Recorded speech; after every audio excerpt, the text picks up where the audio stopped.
Hi everybody, this is Skip Elsheimer. Welcome to the AV Geeks Lunchtime Streaming Show. I'm taking advantage of the sun and the nice warm weather to sit outside before it gets cold again.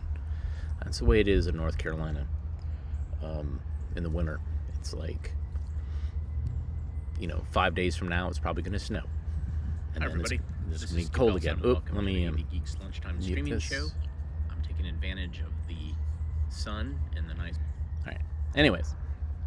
So we watch old 16mm films, and I know what you're asking for, is you want Orson Welles to tell you about the wonders of Mexico City. Enjoy.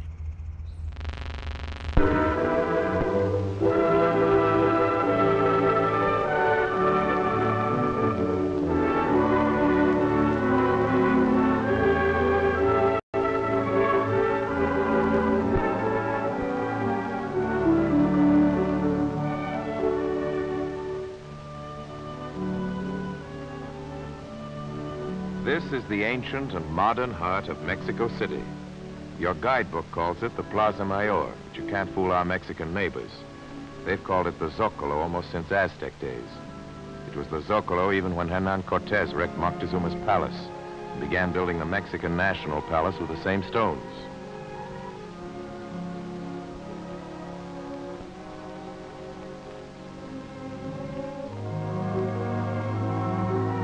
And it was the center of the city when the cathedral began to rise over the ruins of a temple pyramid where the Aztecs sacrificed their prisoners of war.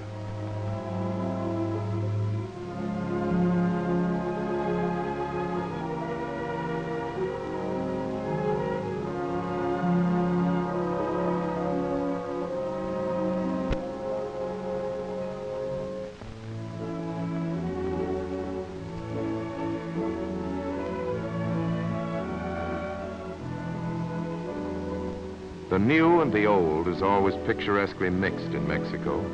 Narrow streets open into broad avenues like this. And letters to the folks drop down solid onyx slots in the post office. This is the Palace of Fine Arts, but it started as the National Theater with a modest little Tiffany glass curtain weighing 20 tons.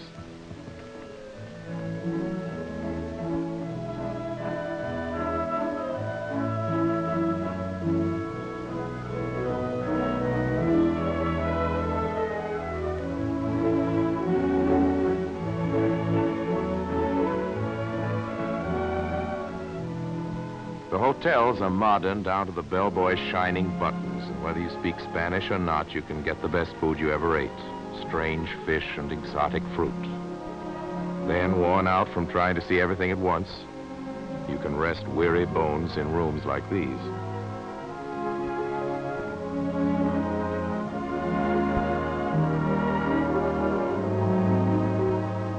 The Paseo de la Reforma is really something to look at. If you're in a car, it's continually swinging around statues like this one.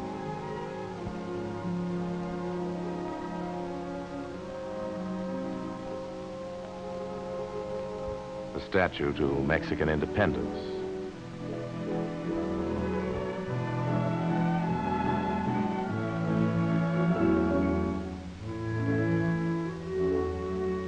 This is the Viga Canal, the last of the old Aztec waterway systems in the Valley of Mexico.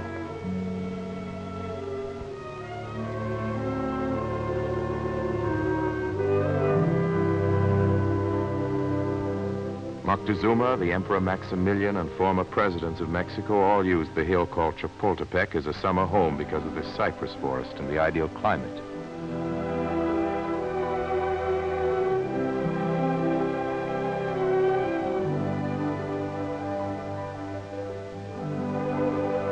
Nowadays, Chapultepec Park is a showplace for magnificent horses, whose riders wear the classic charro costumes of old Mexico.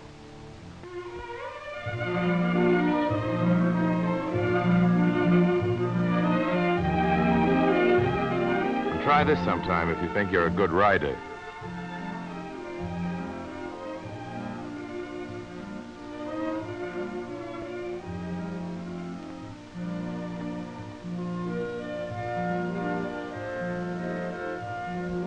Yes, that saddle is silver, And each one of those buttons is a work of art. Whether you come out to ride or merely to watch someone else take your exercise, a sunny morning at Chapultepec produces an enormous appetite.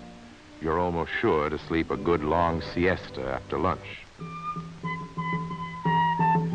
One place near Mexico City you should see is Teotihuacan, with its great pyramids named for the sun and moon.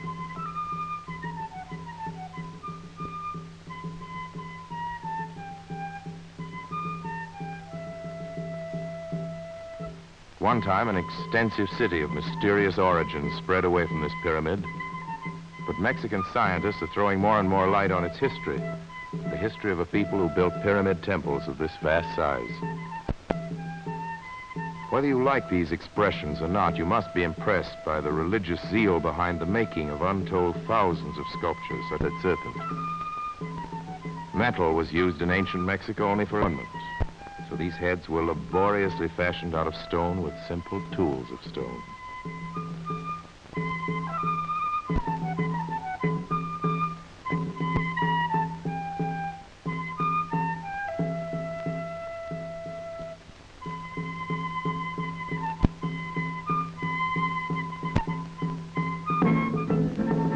Mexico's full of ceremonies so old that only bits of the real reason for them have come down to modern times. This is a fire. There are still set rules for each step and movement. But as centuries passed and meanings faded, one showy detail and then another has been chosen especially for this part of the ceremony. Certain of the dancers climb a 100-foot pole.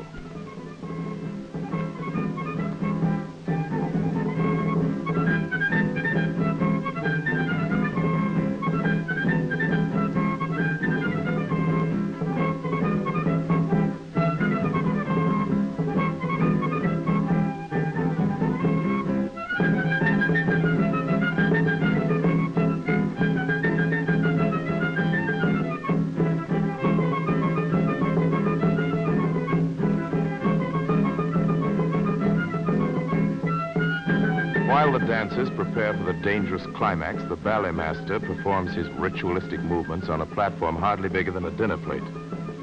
He is honoring the god of fire, who is also the god of time. He is asking that mortals be granted a good year for their crops. Now each dancer casts himself from the top of the pole so that he will spiral exactly 13 times before reaching the earth. And those spirals, added together, make up a 52-year time cycle, which in the ancient calendar of the Aztecs corresponded to our century.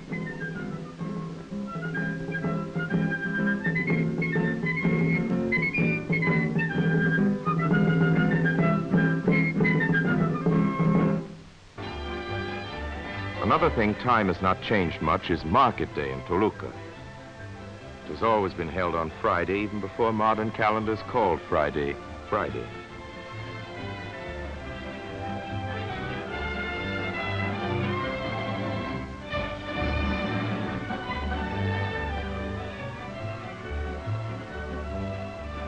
This art is older than the pyramids you just saw, or the fire dance. The main idea seems to be to use the same old basket design, but to see how much better you can make the design without actually changing it.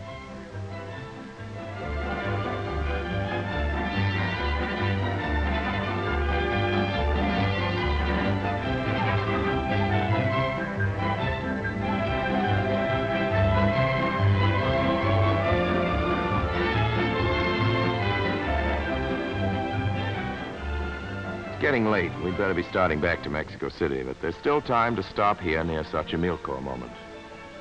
It's impossible to think of Mexico without flowers, or to see flowers without remembering Mexico. Everyone buys them and wears them. You can get a great armful for a few pennies. That still doesn't mean that Mexicans think any less of them.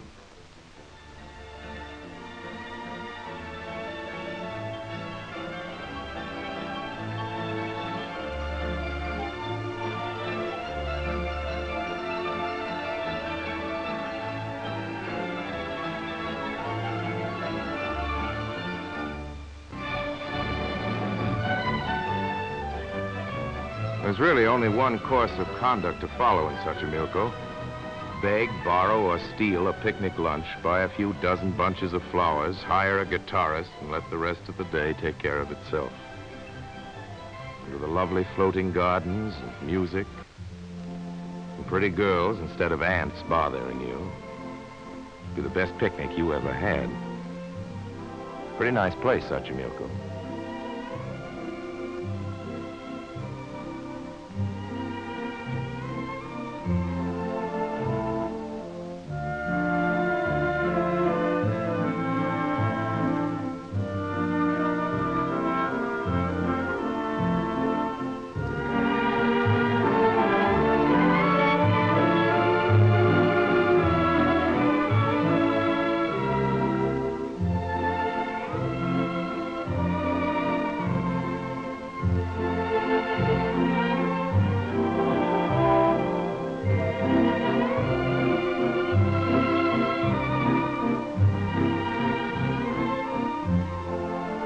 By this time, you want badly to get back to Mexico City and rest.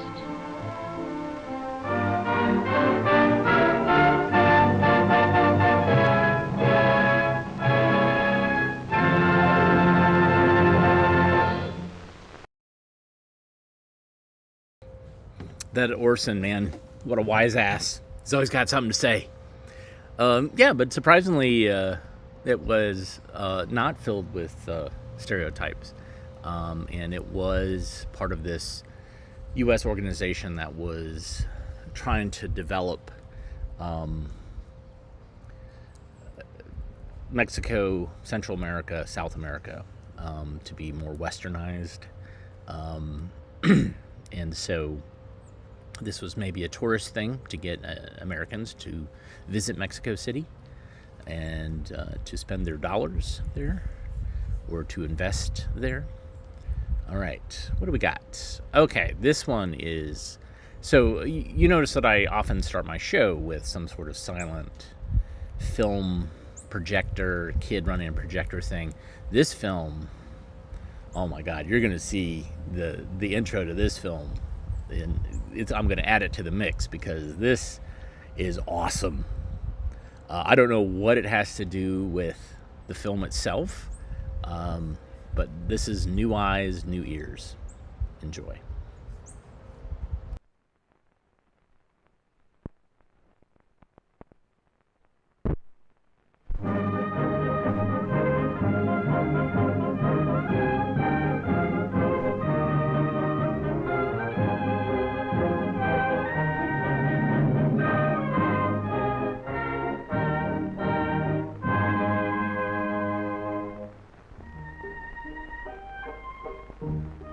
Babies cannot distinguish what they hear. They cannot understand what they see. Their circle of experience is a small one. But gradually, a child learns through direct experience some things are hot.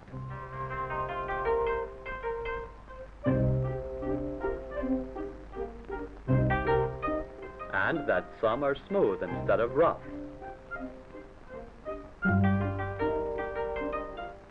Soon, boundaries of early childhood begin to expand, and a whole neighborhood becomes a playground.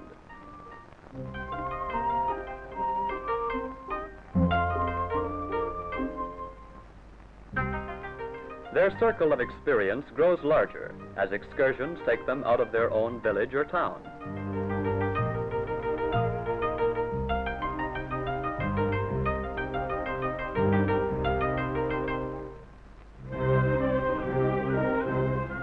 Study and the beginning of adult interest soon begin to accelerate the expansion of mental boundaries.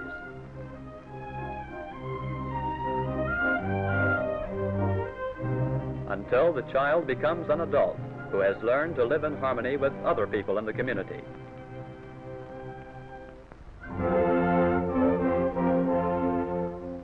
But the practical limitations of time and money confine most people to their own particular section of the country.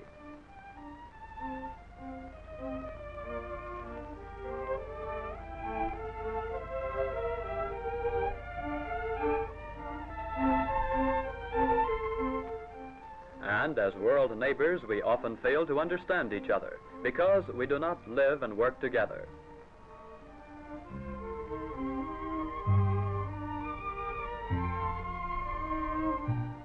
But the gap can be bridged in many ways.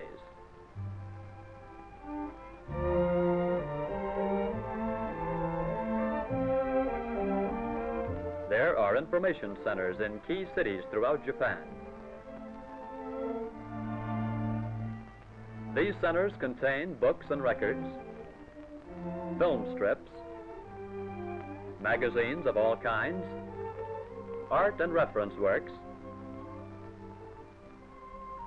reports from many countries that are all free to everyone. For example, in the United States, student Sally Smith is photographed in her classroom, and the print goes up on the Information Center bulletin boards for Japanese students to see.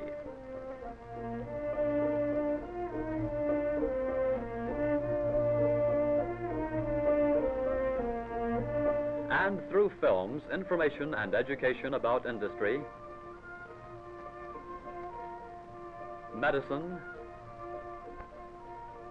art, music,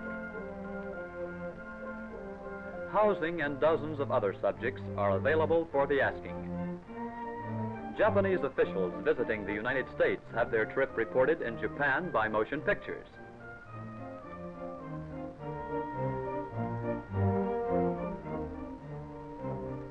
In each prefecture of Japan, there are more than 360 sound films to help keep the people up to date with the rest of the world. Where do they come from?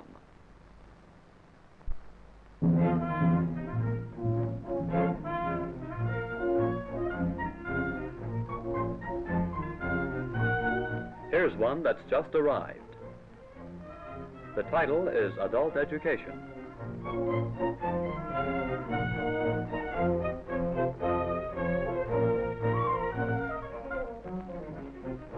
But before a decision to adapt the film can be made, it is screened by a review committee of SCAP's Civil Information and Education Section and Japanese advisors.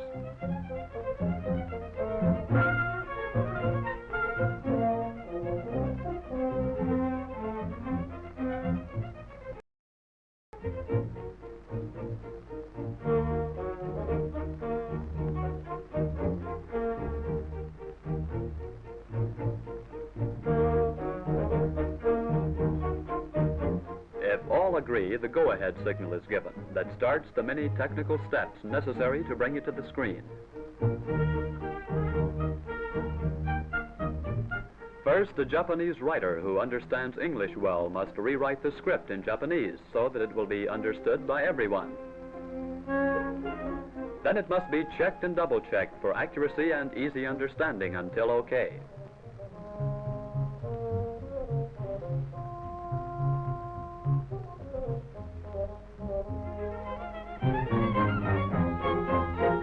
While adaptation gets underway, a study and discussion guide is prepared for the group leaders who will use the film. Sometimes additional scenes must be photographed.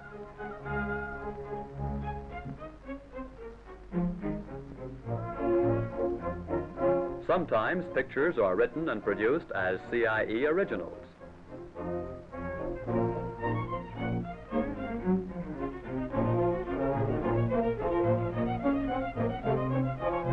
New titles and charts must be painted and photographed.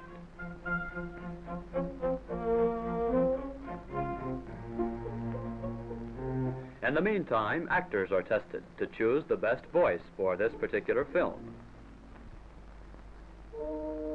With editing complete, the orchestra plays the special music written for the film.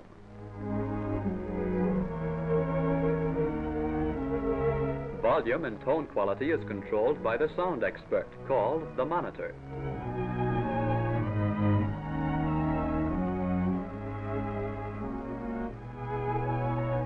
The recording is made on film and also on tape so it can be quickly checked.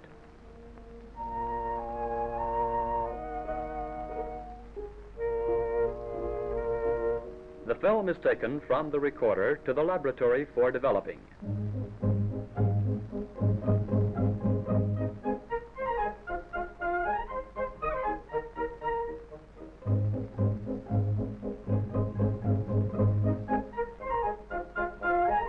The soundtrack and picture are cut to match.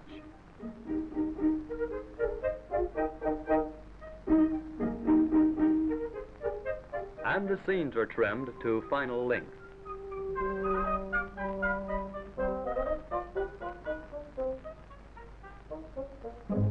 When the 35mm negative is complete, this special machine reduces the picture to 16mm size, and it is developed and dried, then given a final inspection.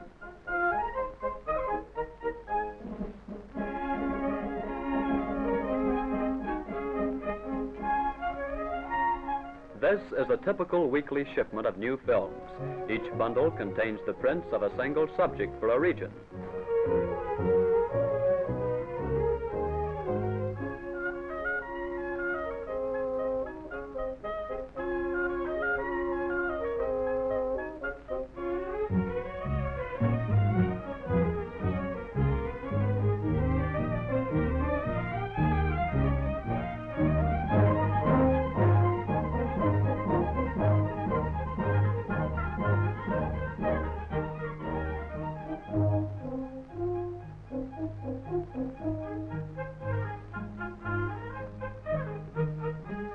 First, they go to the distribution centers, and from there to the audiovisual libraries of each prefecture.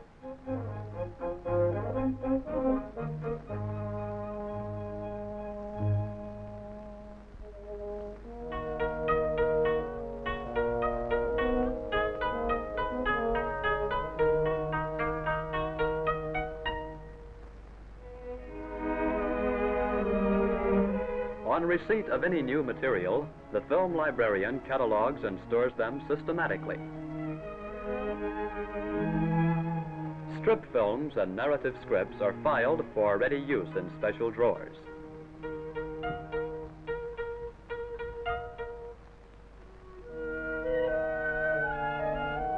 Records are kept in drawers built to prevent warping or scratches.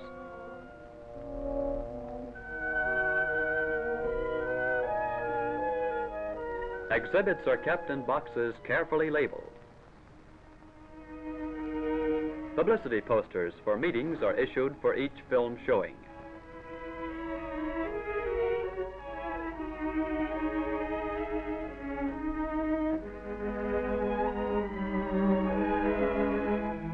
Equipment lasts longer and gives better service when adequate storage is provided.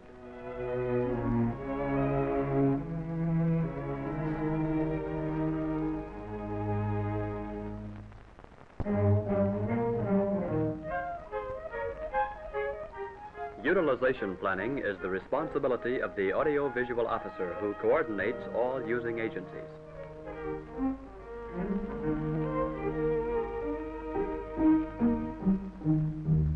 Once each month, the audiovisual officer invites local leaders to the library to show them the new materials.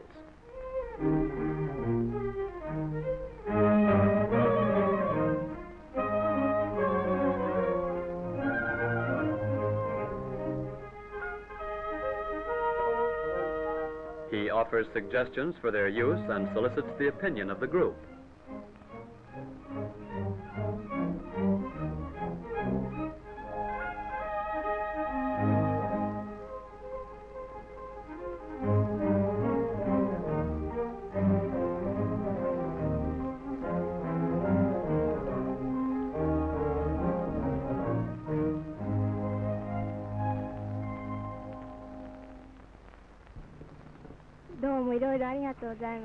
またいらっしゃってください。さあ、どうぞこちらへ。どうぞおかけになってください。どちらからおいでになりました？私たちは大原村の農業協同組合のもんですが、今度会をやるついでに映写会もやりたいんで、何か適当なフィルムをお借りしたいと思いまして。その会というのはどういう集まりですか？実は協同組合の新しいやり方について、村人の関心を高めたいんです。今のところ順調には言ってるんですが、何かもっと新しい考えが欲しいんです。それじゃあこのインジケーターを見てください。赤が貸し出し中で白が在庫です。内容に応じて全部分類してありますから、選択するのに便利です。協同組合関係のものは現在これだけですが、この2本が昨日帰ってきたばかりです。あなた方運が良かったですね。このカードを見るとフィルムの内容が詳しくわかります。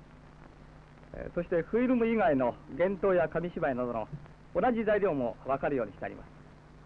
農業協同組合、これはアメリカの農村のもので、もう一つは日本で作られたものです。星の曲がる話などという変な題名ですが、なかなかいいですよ。それじゃあその2本を貸していただきます。でも初めての映写会ならこの2本を決める前に一応係長さんに会ってご相談なされるといいですね。係長さんの部屋は廊下の向こう側ですから行ってごらんなさい。あちらです。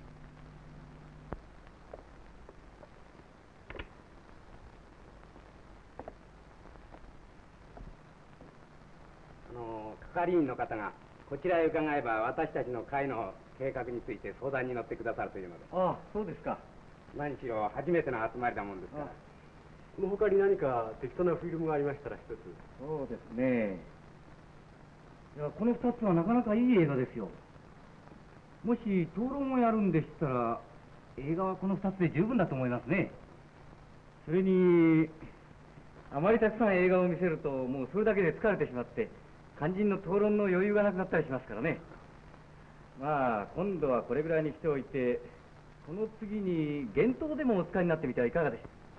それから教具よりももっと大事なことは会の運び方ですね。映写会を成功させるための7つの段階をお見せしましょう。まず映写会の前に試写をしてよく材料を研究しておくことですね。それから前もって数人の人を指名して討論の用意をさせておくこと。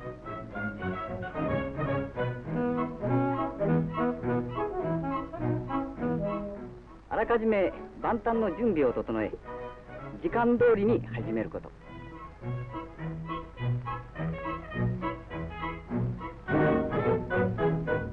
映画を紹介しそれを見せる理由を説明すること。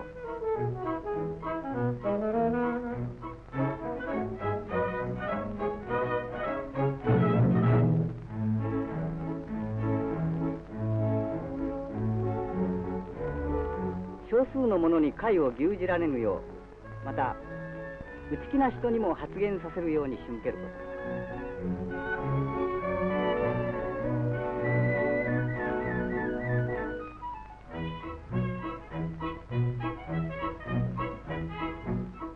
また興味のあるうちに討論を打ち切ること。そして最後に討論の要点を簡単にまとめること。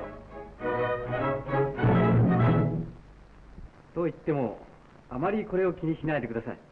第1回の会合にはぜひ私もお邪魔をして何かとお手伝いをさせていただきます。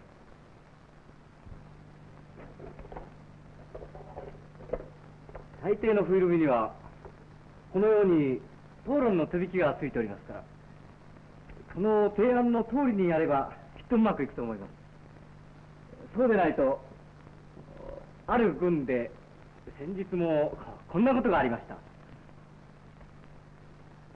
あらかじめ周到な準備をしておかなかったので最初から混乱してしまいました。だからその間際になってスクリーンを組み立てる。映写技師は上がってしまって議長が映画の紹介もしないうちに映そうとしたが映らない。人の通るところへコードを引いておいたんで接触が引き切れていた。やっと映し出したら映写機の位置が悪い。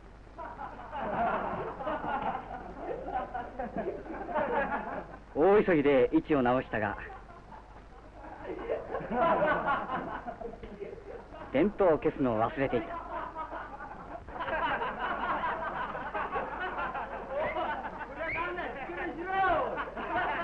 今度はピンボケで画面がはっきりしない。次は音を出すのを忘れて慌ててスイッチを入れたらとんでもない音で、いやもうてんやわんやです。というわけでこの会合は完全に失敗でした。ところがその場合この書けずにあるような注意をよく心がけてやったとしたらどうでしょう。これでこの映画をご覧に入れる趣旨がよくお分かりになったことと存じます。なおこの映画の後でいろいろと皆さんの活発なるご意見をお出し願いたいと存じます。じゃあどうぞ映写の方始めてください。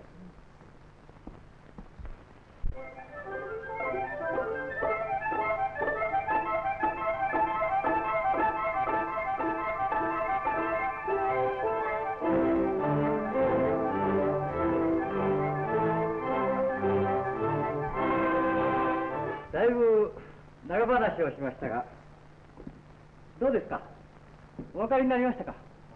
おかげさまで計画的にやるということがどんなに大切かということが今のお話でよくわかりました。第1回の会合にはぜひおいで願ってご指導していただきたいと思います。どうもいろいろありがとうございました。いやどうも。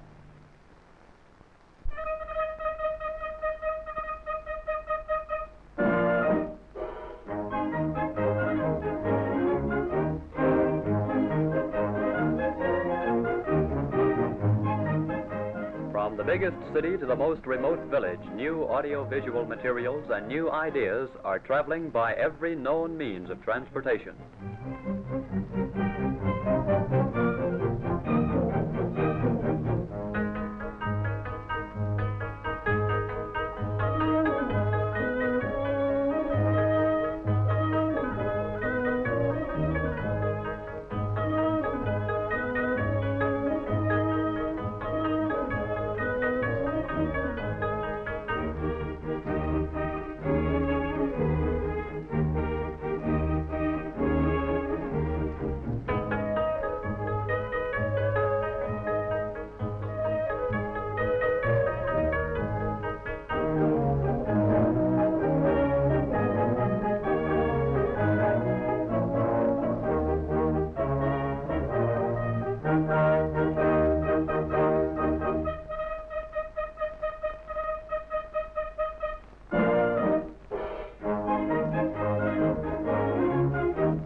Audiovisual materials are giving new eyes and new ears to the people of Japan to help them become informed citizens of the world community.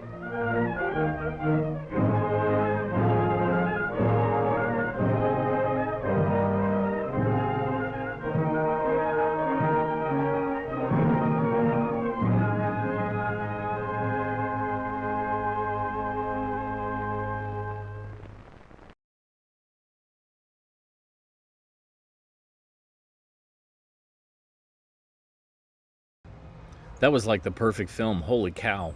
I mean that intro graphic of the reels rotating. I mean, holy cow!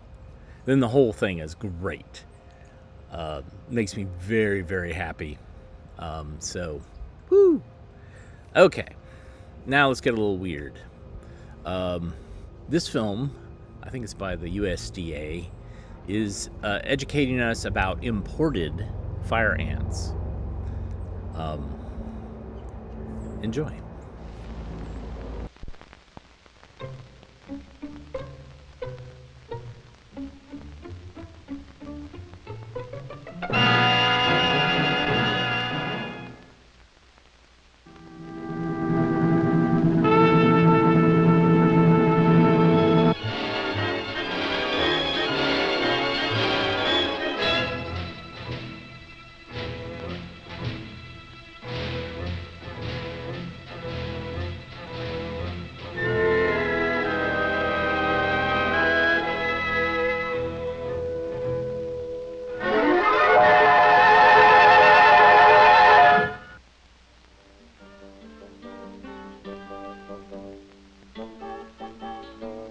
In the long and fascinating history of life on Earth, human beings have lived with and have battled insects for many centuries. Now the war is between man and the imported fire ant. Since the fire ant is on trial, please listen to his defense.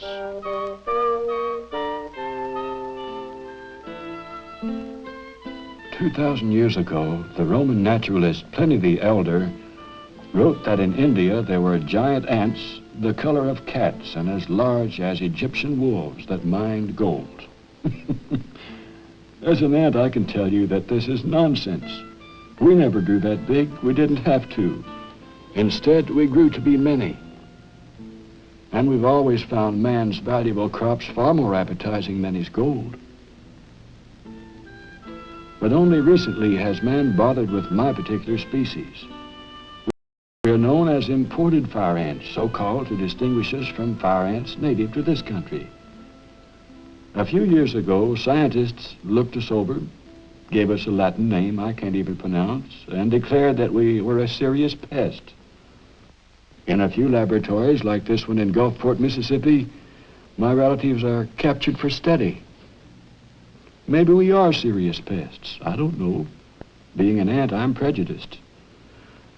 But before you people join in the fight against fire ants, I'd like you to have the facts. This film will help you to know us better, help you to take a close look at the problem, to see what human communities are doing and how full-grown men are trying to control us tiny creatures. As an entomologist, an insect scientist, I'm one of those men the ant was talking about. Now that you've heard the insect point of view, you must hear the personal accounts of all of us, the farmers, housewives, sportsmen, and scientists like myself. We're all deeply concerned with the imported fire ant problem. First, let me introduce you to the three major adult forms. Meet a worker ant.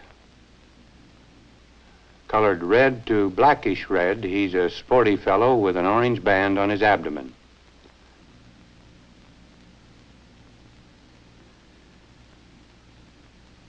Now meet a winged male. It's his job to mate with a queen. And finally, a winged female or queen.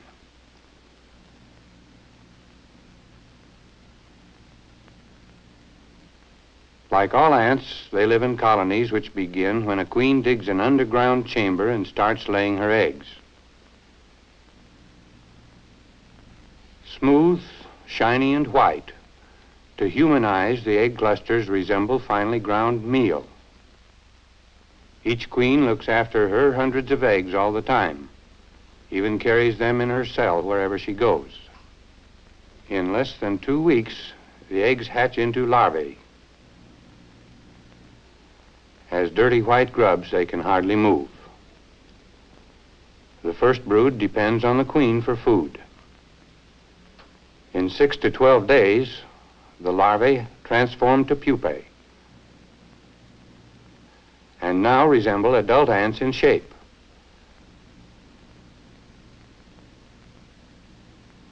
As soon as the workers emerge, they take over the feeding duties. For the first and second years, until the colony becomes established, only workers are produced. As the ant colony increases, the workers enlarge the mound to accommodate the new broods.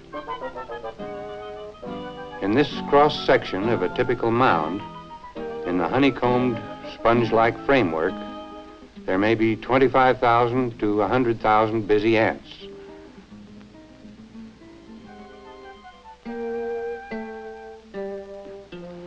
Some colonies go as far as 5 feet down into the ground and rise a foot or more above ground and are about 2 to 4 feet across.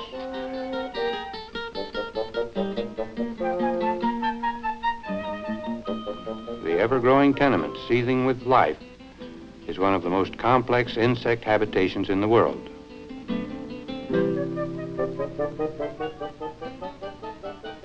Because of disturbances or overpopulation, old colonies may abandon one mound and move to a new spot. These are connected by tunnels through which ants move their food supplies, eggs, and babies. Great engineering feats considering their size. The tunnels they dig may be 25 to 80 feet long. In heavily infested areas, ants may build more than 100 mounds to the acre. Ants really aren't too particular, but they prefer a mild climate such as found in the southern half of the United States. Some colonies exist on sandy soils, others near the shoreline on the Gulf of Mexico, and still others in marshy lands or rich river valley soils. But wherever they build mounds near civilization, there's a problem.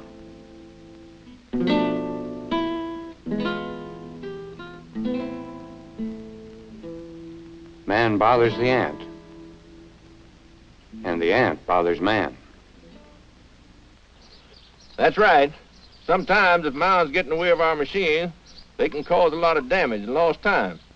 Ants make it hard and almost impossible for man to work. Every year, ant mounds damage more and more equipment. You can bet one thing, when bales of hay are left in the fields overnight, fire ants get in the bales before the next day. Once the ants move in, farm ants can't handle the hay, and often the hay is lost. I've seen damage done to other crops too, like potatoes, corn, clover, small grains, beans, and peanuts. As a farmer here in the South, I can tell you from experience these ants are vicious when they're disturbed. They fight anything, anybody. What's more, in most cases, a little beggars win. In heavily infested areas, they make it hard for farmers like me to hire field hands. In addition to people, the ants attack animals. Newborn lambs, pigs, or calves are victims of the fire ants' terrible appetite.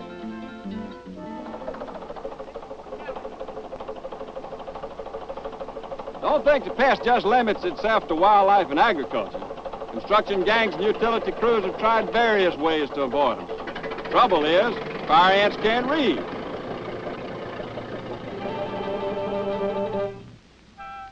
Now, don't get the idea that our homes are safe from attack by the fire ants. Mommy! Betty! Mommy!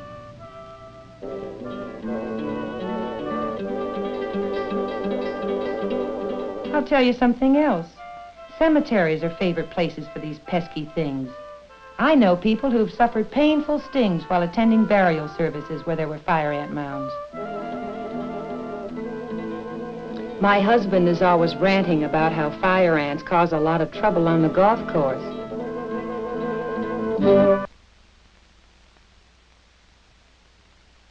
An unnatural hazard, they call it. These fire ant mounds are very common and really a nuisance in open areas like lawns, parks, and schoolyards.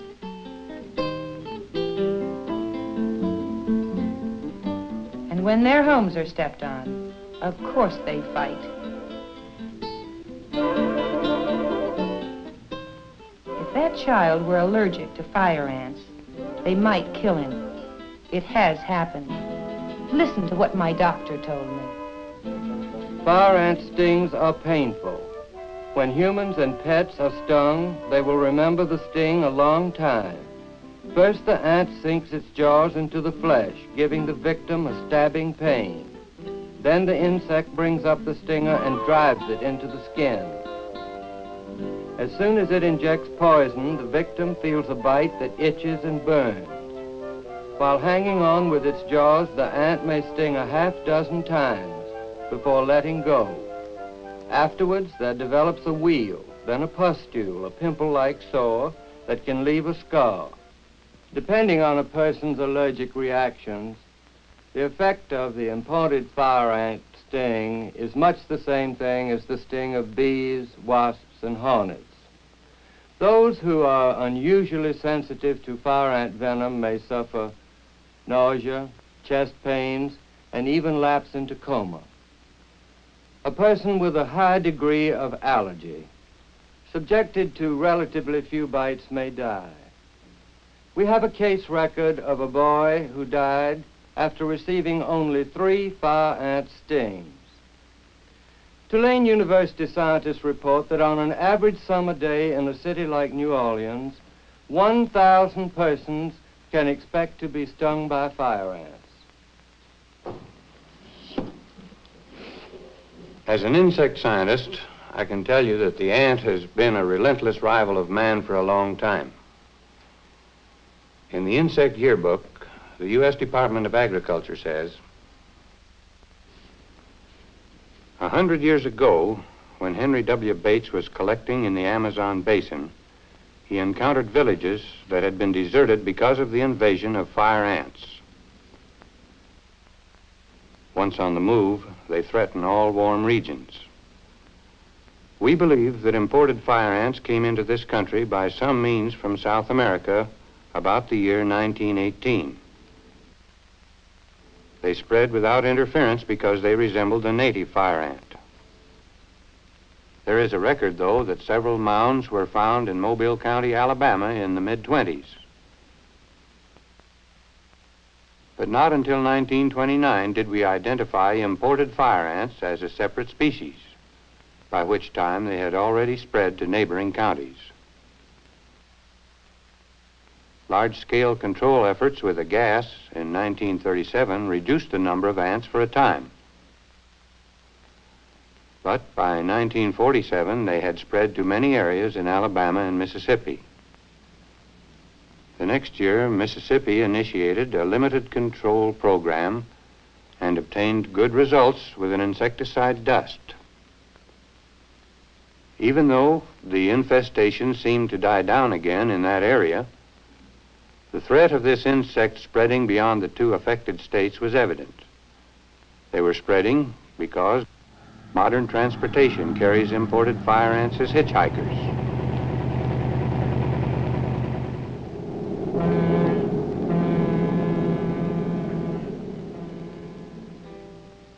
And ancient transportation still does a good ant travel business.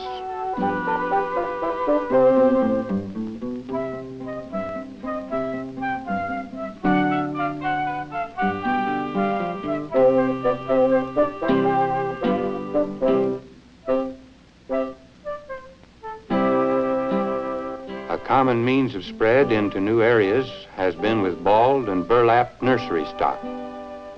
Can any of us guess how many future imported fire ant colonies are present in just one ball of earth if the soil came from an infested area? In this way, man actually digs up, transports, and plants imported fire ants across county and state lines. But the chief means of natural spread is the nuptial flight. Winged forms are rarely seen. They live in seclusion until mating time. When the mating flight is about to occur, the entire colony becomes busy.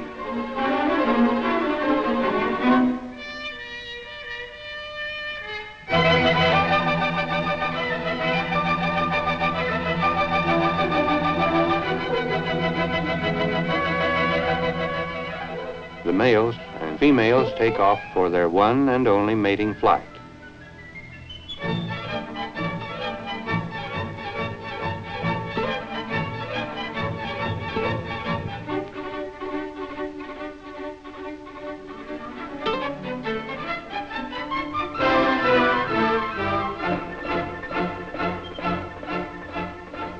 The males die, and the fertilized queens return to Earth to find nesting sites.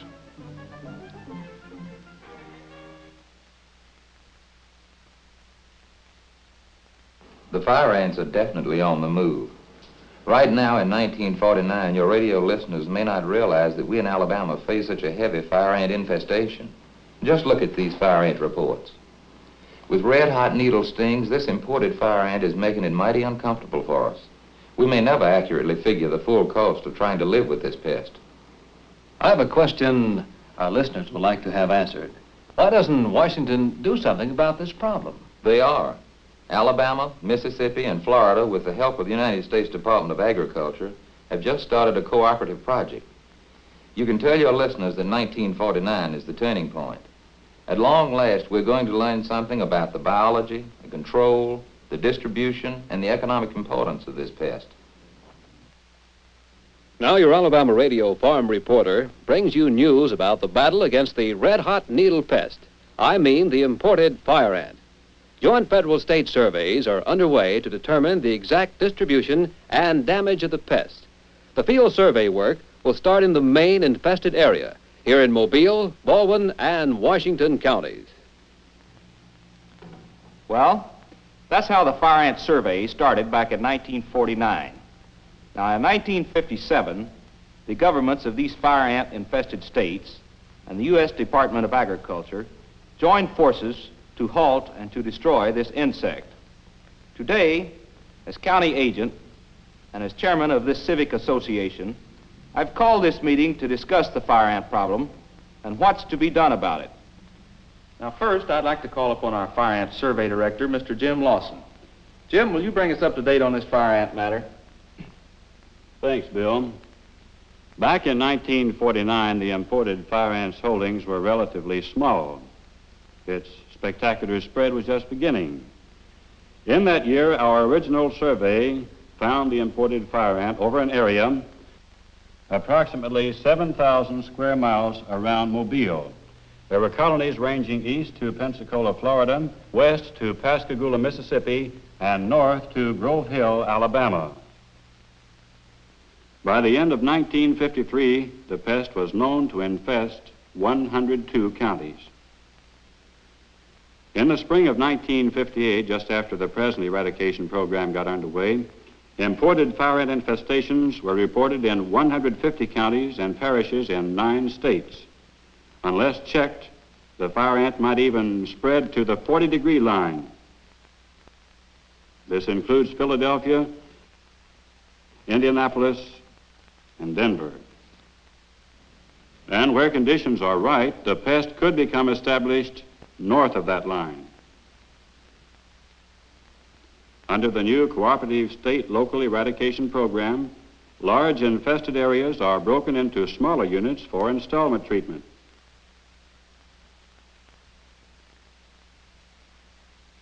Thus, only a manageable portion of the total acreage is treated at a time. According to this plan, in several years, our eradication program can be completed. Already, reports show good results in our fight against the fire ant. This is your TV farm reporter bringing you the latest in the fire ant eradication program. In the areas treated to date, officials and farmers report excellent kills of fire ants. In the treatment, every precaution is taken to protect wildlife, fish, and birds.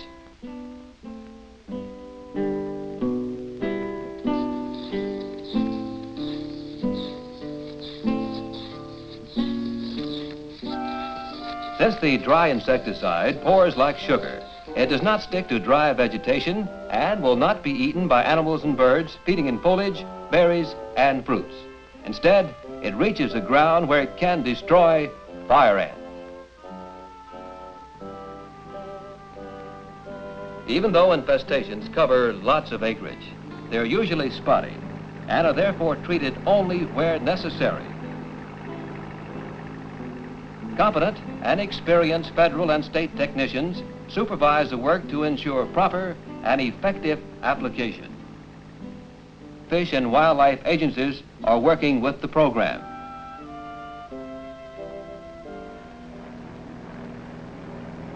Airplanes have been used against fire ants in a number of towns and cities, as well as rural areas.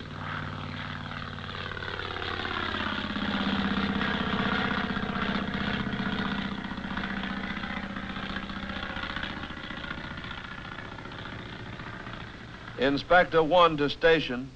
The cutoff at the pond was accurate. No drift. The men are moving over for the next swath. Over and out. Station to Inspector 1, Roger. Wind velocity still under 8 miles per hour. Time for a few more loads. Joe, move over to the woods and check the cutoff there. Out. Heavily wooded areas are seldom infested with ants. That's why treatment from the air stops when the airplane approaches the trees. Ants move into open areas like logging roads and have to be eradicated by using ground equipment. Provided all people cooperate, there will be no damage when the airplanes or ground equipment go to work. No damage, that is, except to the fire ant. You've been treating in our neighboring counties. Is it doing any good?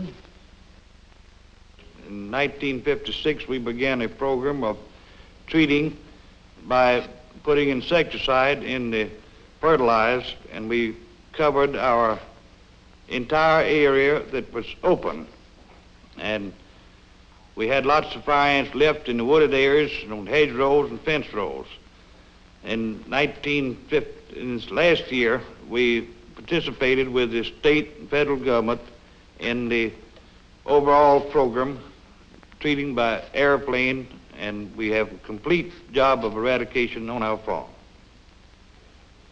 I am from the county north of here, and prior to the time that we had this area treatment of fire ants, I lost a number of newborn lambs. But since then, why, I haven't lost one. You can readily see why I am highly pleased with the results of this program. Well, I can tell you that the farmers in one heavily infested area whose places have been treated are mighty happy. In a single year, fire ants caused them an estimated $350,000 damage. I've had fire ants on my place for the last 4 or 5 years. I treated each year by treating the individual mounds with approved insecticides and thought that I was doing a good job. But I evidently didn't treat far enough around the mounds because each time they would come back many-fold. However, since the initiation of this program, where we treated the entire areas, I have gotten 100% kill and am very pleased with the program. Well, as you know, one of our main sources of income is pasture grass seeds and small grain. And with the fire ants building those mounds up, it's impossible to combine. They get in your combine and clog it up, and then it's impossible to clean them out. And since we've been on this program of eradicating them, combining has been a pleasure. It really worked on our farm. Last week we put up hay for the first time in several years without being bothered with fire ants. Up to the time it was treated with insecticide, was mighty impossible to make hay. You had to move the bales even out of the field immediately, or the ants would get in the bales. We followed recommendations laid down in the program. We took our cattle off the pastures before treatment and kept them off until after a rain.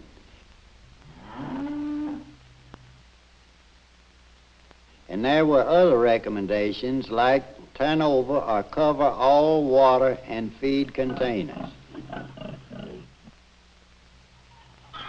We got the poultry under cover.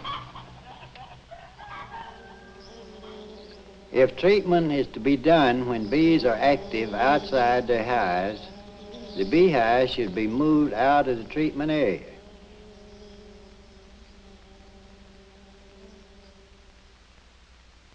If the insecticide is applied when bees aren't active, such as during cold months, the beehives should be covered. Those were the main precautions we took, and we didn't have a bit of trouble. After an area has been treated for fire ants, can it be reinfested? Well, now that's a question for our state entomologist, Mr. Dave Sanders. Dave? Scientists in the field of entomology wrestle with this problem all the time. We've moved a long way toward solving it with the advent of residual or long-lasting insecticides. The ones used in this program give effective control of fire ants for up to 3 years after they're applied.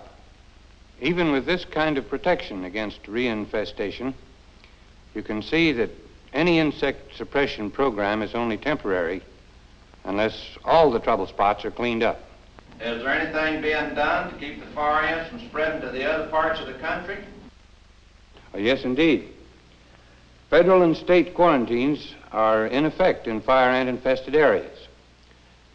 They regulate movement of materials such as soil and unprocessed sand and gravel, grass sod, plants with soil attached that grow in forests, fields, and nurseries, and any other articles and products that are likely to spread the fire ant.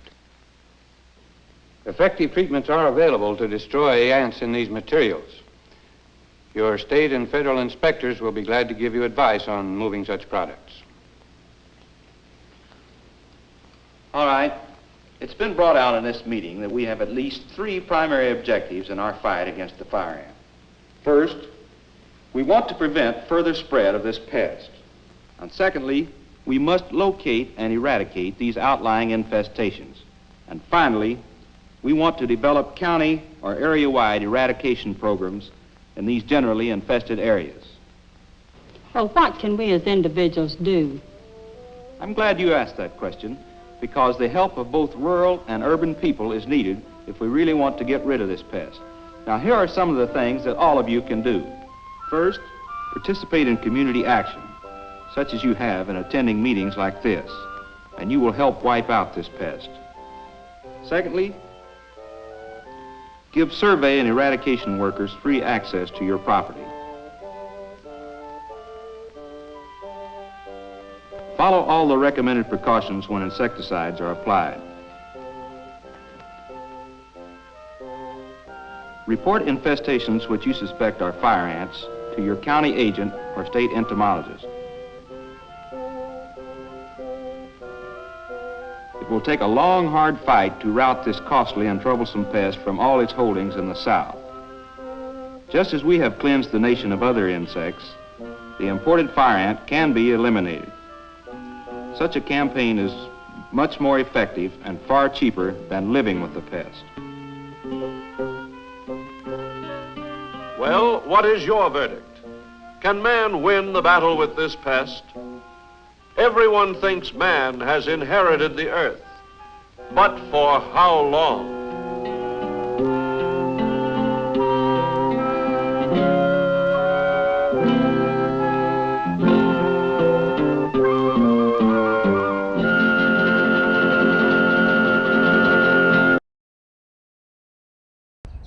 It's kind of ominous at the end, thinking that men have inherited the earth, but for how long? Well, I mean, you could argue that there's always been, man has been like this, and the whole idea of man inheriting the earth is a relatively new thing in the nature of life on this planet. And I would argue that microbes will inherit the earth, fungi, because they eat everything, and yeah. So there you go. That was awesome. It was such a weird thing with so many different voices, you know, in that Louisiana twang. But thank you for tuning in today, and thank you, Jeremy and Kevin, for donating via the Super Thanks button. That's a great way to support us. You can also hit the thumbs up, hit the like button. You can donate via the ko-fi.com/avgeeks or patreon.com/avgeeks. But also just hit the like and the subscribe button. Subscribe in particular, we're finding that helps bring us ad revenue. And we're not doing this to make money, but it just happens that we make money. And we've been adding a lot of footage online, and there's some ads on them. So if you watch those ads, you let them play, then we get a couple of pennies or maybe a nickel, and that adds up and helps us pay off our storage units. So those are great ways to help us out.